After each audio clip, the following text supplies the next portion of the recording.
दोस्तों, आज हम करेंगे 20 क्वेश्चन जो अंतःस्रावी ग्रंथियों से संबंधित होंगे और प्रत्येक क्वेश्चन के ऑप्शनों की व्याख्या की जाएगी। तो पहला क्वेश्चन देखते हैं। निम्न में से किसे मास्टर ग्रंथि कहा जाता है? थायराइड ग्रंथि, अधिवक्र ग्रंथि, पीयूष ग्रंथि, यकृत। तो आंसर हो जाएगा पीयूष ग्रंथि। पीयूष ग्रंथि हो जाएगा। पीयूष ग्रंथि के बारे में देखते हैं। इसे क्या कहते हैं? एक तो पिट्यूटरी ग्रंथि भी कहते हैं। मास्टर ग्रंथि क्यों कहते हैं इसे? क्योंकि ये अन्य 8 ग्रंथियों पर नियंत्रण करती है और ये शरीर की सबसे छोटी अंतःस्रावी ग्रंथियों में है। आकार क्या है इसका? मटर के दाने जैसा। और वेट क्या हो जाएगा इसका? यानी बार 0.3 से लेके 0.4 ग्राम वेट हो जाएगा। कहाँ पाई जाती है ये? मस्तिष्क के अग्रभाग यानी हाइपोथैलेमस भाग में पाई जाती है। अब सेकंड क्वेश्चन, फर्स्ट ऑप्शन देखो। फर्स्ट क्वेश्चन की व्याख्या कर लेते हैं। शरीर की सबसे बड़ी अंतःस्रावी ग्रंथि यानी शरीर की अंतःस्रावी ग्रंथियों में सबसे बड़ी है। कहाँ पाई जाती है? गले में श्वास नलियों के मध्य पाई जाती है। गले में श्वास नलियों के मध्य पाई जाती है। हार्मोन कौन सा निकलता है इसमें से? Thyroxine hormone. इस हार्मोन में आयोडीन पाया जाता है और आयोडीन की कमी से कौन सा रोग होता है? गलगंड, घेंगा या गोइटर रोग होता है। अधिवक्र ग्रंथि के बारे में क्या करते हैं? ये ग्रंथि कहाँ पाई जाती है? यानी गुर्दा या वक्र ऊपरी भाग में पाई जाती है। इसकी संख्या कितनी होती है? 2। कार्य क्या है इसका? यानी तनाव की स्थिति में एक हार्मोन निकालती है। ये इसका कार्य हो जाएगा। अब यकृत के बारे में देख लेते हैं इसे। यकृत को कहते हैं जिगर, कलेजा या लीवर। ये इसके अन्य नाम है। यकृत को हम शरीर का बोला भी कहते हैं। शरीर का बोला भी कहते हैं। इसके बारे में और देख लेते हैं। शरीर की सबसे बड़ी ग्रंथि है। ये तो अंतःस्रावी ग्रंथि थी, ये छोटी छोटी थी और ये बड़ी बड़ी। ये 2 तो अंतःस्रावी ग्रंथि थी, बड़ी छोटी, और ये हो जाएगी ग्रंथि हो जाएगी। अब देखो इसमें पित्ररस का निर्माण होता है। यकृत में पित्ररस का निर्माण होता है और यकृत ही अमोनिया को यूरिया में बदल देता है। और देखो यकृत एक प्रोटीन का निर्माण करता है। प्रोटीन का नाम क्या है? फाइब्रिनोजन।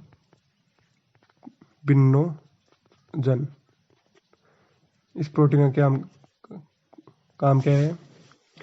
ये रक्त का थक्का बनाने में मदद करती है। चलो अब सेकंड क्वेश्चन देखते हैं। निम्न में कौन सा हार्मोन पीयूष ग्रंथि से स्रावित होता है? STH hormone, TSH hormone, prolactin hormone और सभी। आंसर क्या हो जाएगा इसका? सभी। अब आपको मैं बता दूं, पीयूष ग्रंथि से टोटल 9 हार्मोन निकलते हैं और 9 हार्मोनों की हम व्याख्या भी करेंगे। तो आपको एक ट्रिक बताता हूं मैं, इन हार्मोनों को कैसे याद रखा जाए। ट्रिक है, गलत FMP-OA यानी गलत FMP-OA। अब देखो इनका नाम भी देख लेते हैं। जी का मतलब ग्रोथ या इसका अन्य नाम हो जाएगा और सोमेटोट्रोपिक हार्मोन यानी STH। जो स्पष्ट हो गया। और एल का मतलब क्या हो जाएगा? ल्यूटिनाइजिंग हार्मोन, यानी LH। ए का मतलब क्या हो जाएगा? Adreno cortico trophic hormone. इसका शॉर्ट नेम क्या हो जाएगा? ACTH।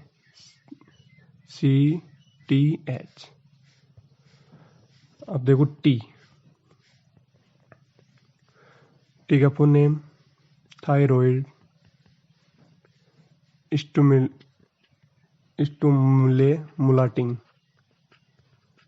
हार्मोन, यानी TSH। ये चौथा हो गया। पांचवा देखो ऐप, यानी FMP। ऐप का मतलब हो जाएगा फोलिक स्टिमुलेटिंग हार्मोन, यानी FSH। FMP में एम का देखो, एम को हो जाएगा मालानोइसोइड स्टिमुलेटिंग हार्मोन, यानी MSH। पी का देख लो, पी का हो जाएगा प्रोलैक्टिन हार्मोन।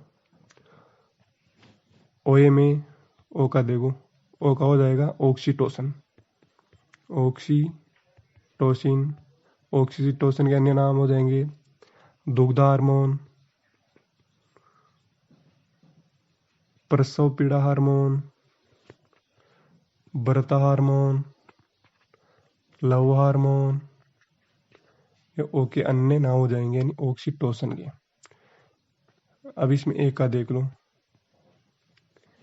ए का हो जाएगा एंटी डाई यूरेटिक, या अन्य नाम इसका दूसरा नाम वेसोप्रेसिन। इसे वेसोप्रेसिन के नाम से ही जाना जाता है। यह आपकी व्याख्या होगी, यानी 9 हार्मोनों की व्याख्या होगी। तीसरा क्वेश्चन देखते हैं। निम्न में से किस हार्मोन की कमी से बौनापन रोग होता है?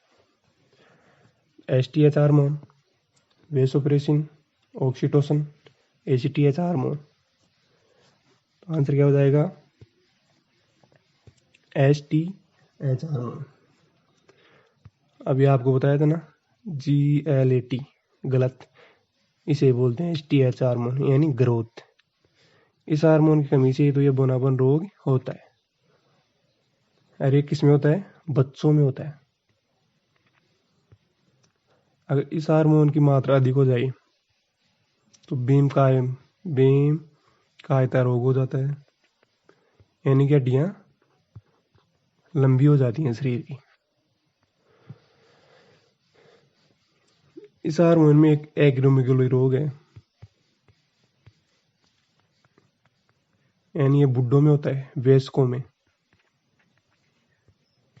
यानी इस हार्मोन की अधिकता से यह रोग उत्पन्न हो जाता है, एक्रोमेगेली हार्मोन, यानी जबड़े की हड्डी का आकार बढ़ जाना। वेसोप्रेसिन के बारे में लास्ट में ओए था ना, तो इसे बोलते हैं वेसोप्रेसिन। क्यों होता है रोग? यानी लंबे समय से, यानी चाय कॉफी अल्कोहल का सेवन करने से ये रोग हो जाता है। इस हार्मोन की मात्रा अधिक हो जाए शरीर में तो डायबिटीज इंसिपिडिस रोग हो जाता है। यानी मूत्र की मात्रा 10 से 15 गुना बढ़ जाती है इस हार्मोन की वजह से, वेसोप्रेसिन। अब नेक्स्ट क्वेश्चन देखते हैं। निम्न में किस हार्मोन को व्रत हार्मोन या मिल्क हार्मोन भी कहते हैं? वेसोप्रेसिन, ऑक्सीटोसिन, ल्यूटिनाइजिंग हार्मोन या ACTH। कौन सा ऑप्शन हो जाएगा? ऑक्सीटोसिन, यानी पीयूष ग्रंथि से निकलने वाले हार्मोन 9 थे। गलत, एफएमपी ओए, एफएमपी ओए, ओ का मतलब ऑक्सीटोसिन, लव हार्मोन, व्रत हार्मोन, मिल्क हार्मोन, पिटोसिन भी बोलते हैं इसे, प्रसव पीड़ा हार्मोन बोलते हैं। प्रसव पीड़ा क्यों बोलते हैं इसे? क्योंकि प्रसव के समय पीड़ा उत्पन्न करता है। नेक्स्ट क्वेश्चन देखो, किस हार्मोन के अल्प स्त्रावण से डायबिटिक इंसिपिटर नामक बीमारी होती है? ऑप्शन देखो, थायरोक्सिन, प्रोलैक्टिन, वेसोप्रेसिन, मेलाटोनिन। कौन सा ऑप्शन हो जाएगा? वेसोप्रेसिन, यानी कि एंटी डायूरेटिक हार्मोन या वेसोप्रेसिन। वेसोप्रेसिन, इसमें मूत्र की मात्रा 10 से 15 गुना बढ़ जाएगी। क्यों होता है? चाय, कॉफी, अल्कोहल का ज्यादा सेवन। क्वेश्चन देखो, निम्न में किस रोग को थायराइड की आत्महत्या कहते हैं? गलगंड, दृढ़ मानवता, हाशिमोटो, मिक्सिडीमा। तो ऑप्शन कौन सा हो जाएगा इसमें? हाशिमोटो। अब देखो, ये चारों के चारों रोग गले से संबंधित हैं, गले से संबंधित हैं, यानी ये तो हो जाएगा आयोडीन की कमी से। ये जड़ मानवता हो जाएगा थायराइड, थायराइड ग्रंथि से एक हार्मोन निकलता है, उसका नाम है थायरोक्सिन हार्मोन। अल्प स्त्रावण से ये जड़ मानवता रोग हो जाएगा। और हाशिमोटो रोग कैसे होता है? यानी थायराइड की आत्महत्या तो हाशिमोटो रोग को ही कहते हैं। इससे थायराइड ग्रंथि अपने आप ही नष्ट हो जाती है। यानी जो थायराइड ग्रंथि के उपचार के लिए जो औषधि ली जाती है, उस औषधि के खिलाफ शरीर एंटीबॉडी का निर्माण कर लेता है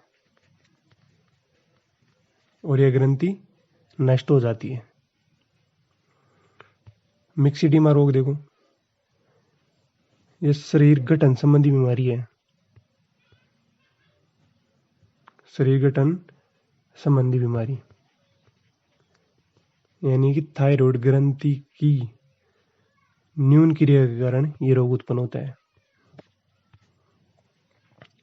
7 क्वेश्चन देखो, अंतःस्रावी तंत्र में इसकी कार्य प्रणाली का अध्ययन निम्न में से कहलाता है?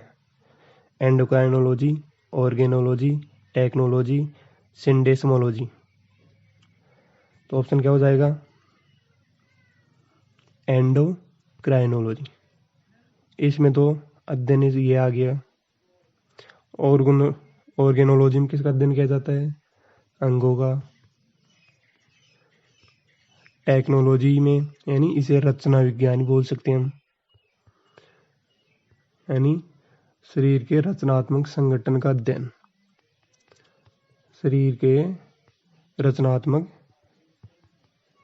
संगठन का अध्ययन किया जाता है इसमें। 4th ऑप्शन देखो, सिंडेस्मोलॉजी। इसमें कंकाल संधियों एवं स्नायु का अध्ययन किया जाता है। 8th क्वेश्चन देखो, निम्न में से मिश्रित ग्रंथि है?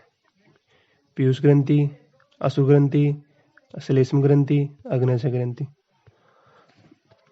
तो कौन सा ऑप्शन हो जाएगा?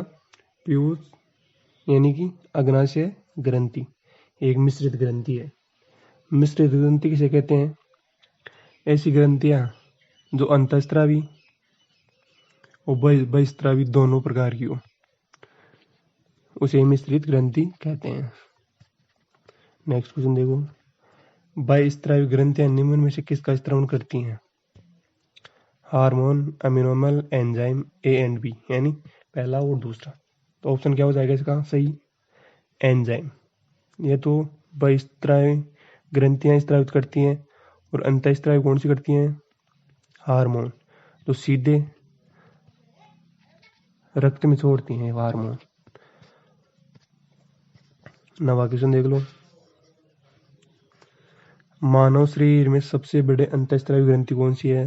फर्स्ट क्वेश्चन में बता दिया दे तो कौन सी हो जाएगी? थायराइड ग्रंथि। ये छोटी हो गई और ये शरीर की सबसे बड़ी ग्रंथि हो गई। नेक्स्ट क्वेश्चन देखो, जड़ मानवता नामक रोग निम्न में किस हार्मोन की कमी से होता है? अभी बता दिया, उपरोक्त क्वेश्चन बताया था ये भी। ऑप्शन देख लो, एस्ट्रोजन, थायरोक्सिन, पैराथॉर्मोन, थाइमोसिन। तो किस हार्मोन की कमी से होता है? थायरोक्सिन हार्मोन की कमी से होता है। किस में होता है?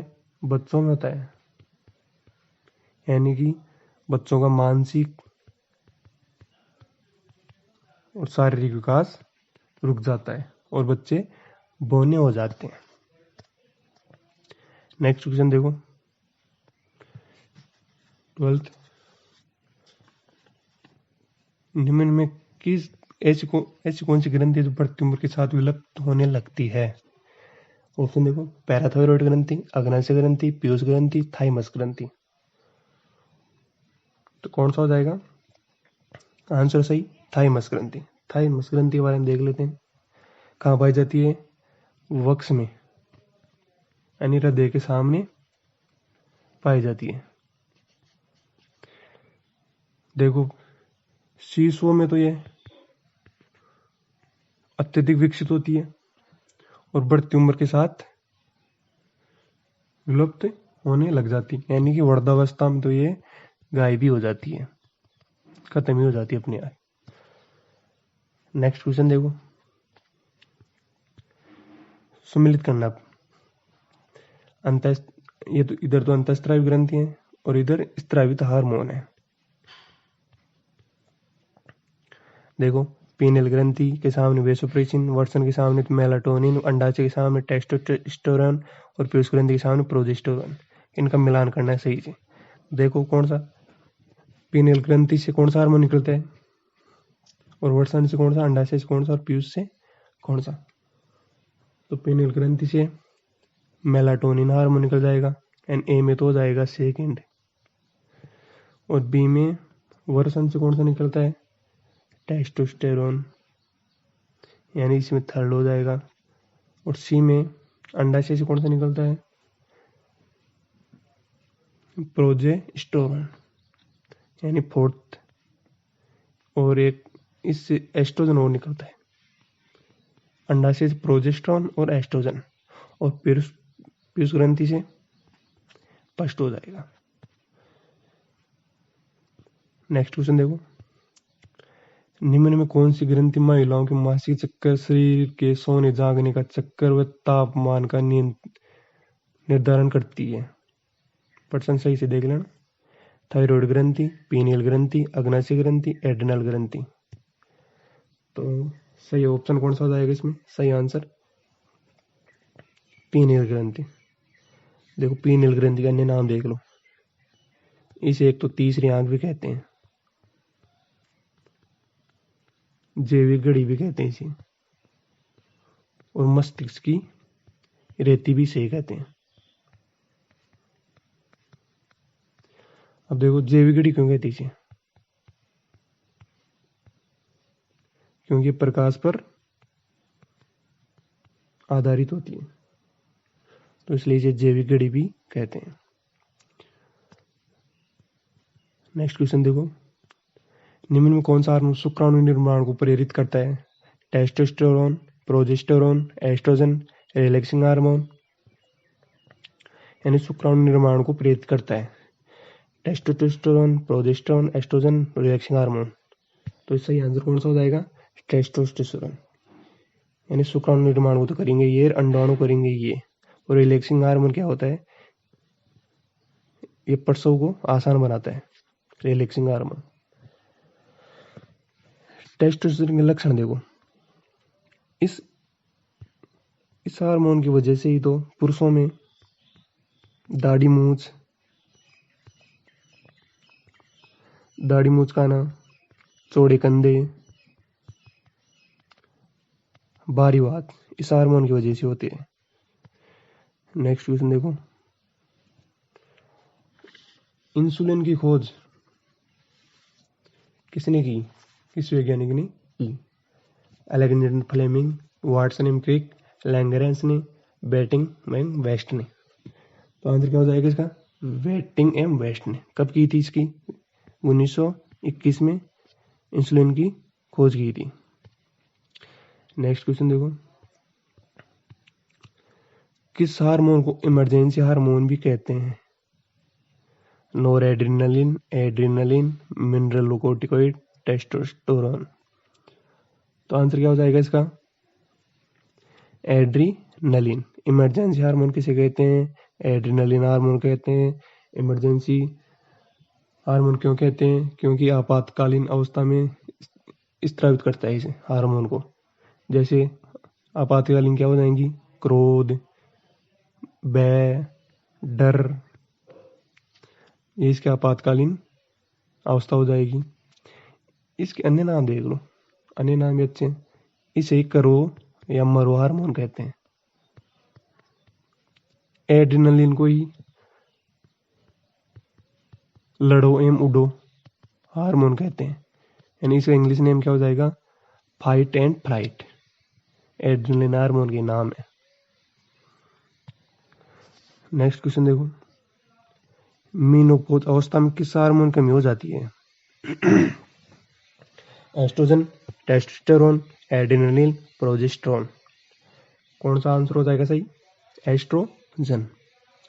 पहले तो देखो मेनोपॉज अवस्था क्या है। मेनोपॉज अवस्था है 50 से 55 की उम्र में ऋतुस्राव का बंद हो जाना। ये मेनोपॉज अवस्था है, जिसके कारण हड्डियों में, इस मेनोपॉज के कारण हड्डियों में कैल्शियम निर्माण का बंद हो जाने में कैल्शियम की कमी हो जाती है और हड्डियों में छेद होना आराम हो जाते हैं और हड्डियों में जोड़ों में दर्द होना शुरू हो जाता है। और कौन सा रोग होता है वो नेक्स्ट क्वेश्चन में देखना आप। किस हार्मोन के अत्यधिक स्राव होने से ओस्टियोपोरोसिस रोग होता है? Parathormone, estrogen, thymosin, adrenaline. तो आंसर कौन सा हो जाएगा इसका? पैराथार्मोन। अभी आपको बताया था 18 क्वेश्चन में, कैल्शियम का निर्माण बंद हो जाना, हड्डियों में छेद हो जाना और ओस्टियोपोरोसिस रोग होता हो। अब अत्यधिक स्राव से भी कौन से हार्मोन के अत्यधिक स्राव से रोग होता है? पैराथार्मोन के। कौन से हार्मोन कमी से ये रोग होता है? एस्ट्रोजन हार्मोन कमी से भी ये रोग होता है और अत्यधिक स्राव से, अत्यधिक हार्मोन के स्राव से ये रोग होता है, यानी दोनों से हो जाता है, कमी और अधिक से। वही कैल्शियम की मात्रा कम हो जाना और हड्डियां मुलायम और छिद्रित हो जाना। नेक्स्ट क्वेश्चन देखो, मादा में द्वितीयक लैंगिक लक्षणों का विकास किस हार्मोन से होता है? क्वेश्चन सही से पढ़ लेना, ऑप्शन नीचे रहेगी थोड़ी। मादा में द्वितीयक लैंगिक लक्षणों का विकास किस हार्मोन से होता है? ऑप्शन देखो, टेस्टोस्टेरोन, एस्ट्रोजन, प्रोजेस्टेरोन, मिनरलोकोर्टिकोइड। ये तो हो ही नहीं सकता, ये तो पुरुषों का है। तो आंसर ऑप्शन क्या हो जाएंगे? एस्ट्रोजन। द्वितीयक लैंगिक लक्षणों का विकास एस्ट्रोजन से होता है, लेकिन हार्मोन तो ये भी मादा से निकलता है, लेकिन इसके लक्षण अलग हैं। एस्ट्रोजन द्वितीयक लैंगिक लक्षण क्या है? गर्भाशय, स्तन, योनि आदि का विकास। तो ये आपके क्वेश्चन कंप्लीट हुए और प्रत्येक क्वेश्चन की व्याख्या भी की गई, यानी लगभग 50 क्वेश्चन आपके कवर हो गए अंतःस्रावी ग्रंथियों से। वीडियो देखने के लिए धन्यवाद। Thank you.